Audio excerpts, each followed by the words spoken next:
Temperature is one of the most universal experiences we share. Whether feeling cold, hot, or just right, everyone can relate. But the way we measure temperature is where the unity ends. Why do we have two systems, and is one better than the other? So first, what's the difference between the scales? Celsius sets 0 degrees as the freezing point and 100 degrees as boiling, a clean, metric-friendly scale. Fahrenheit places 32 degrees as freezing and 212 degrees as boiling, creating a 180-degree spread. The size of each degree differs. 1 degree Celsius equals 1.8 degrees Fahrenheit, making Fahrenheit more granular. How'd the two different scales come about, though? In 1724, German physicist Daniel Gabriel Fahrenheit introduced a scale based on 3 reference points: the freezing point of brine, the freezing point of water, and human body temperature.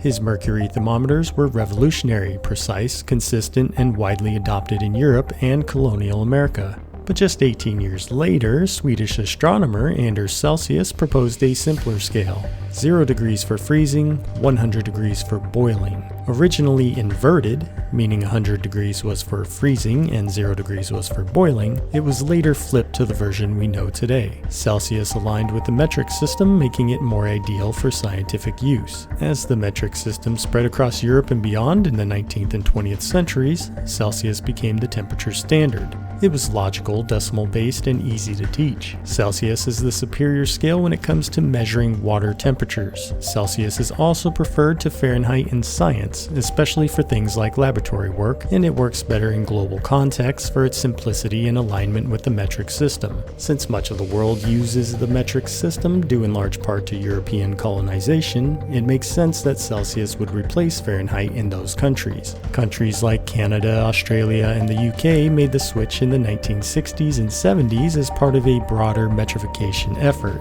Celsius became the language of science, medicine, and international cooperation. But the United States, it held firm. Despite global trends, America stuck with Fahrenheit.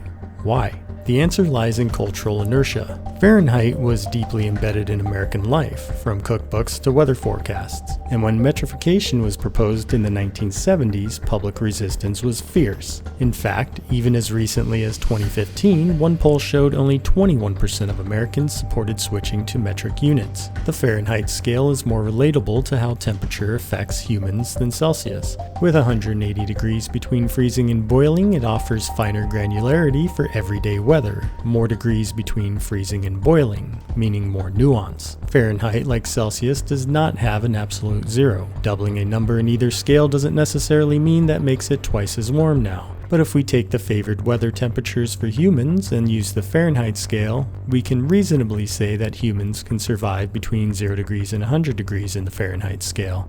This makes it very easy to understand globally. If 0 degrees were just about as cold as we can stand and 100 degrees is just about as hot as we can stand, and 50 degrees is right in the middle, it would be easy for anyone in any part of the world to reason that 20 degrees is very cold, 40 degrees is pretty chilly, 60 degrees is nice, and 80 degrees is getting hot. Even if you don't know the Fahrenheit scale, you know the Fahrenheit scale. Celsius is elegant, metric, and globally standard. Fahrenheit is intuitive for weather and deeply rooted in American culture. The debate isn't just about numbers, it's about identity, utility, and tradition. So in general, Fahrenheit is better for measuring temperatures when it relates to the human body. Celsius is better when it relates to water temperature in some sciences. But for the really difficult science measurements, the Kelvin scale is preferred because it does have an absolute 0, meaning doubling the number doubles the warmth. It's more fine-tuned and therefore used more when science measurements require it.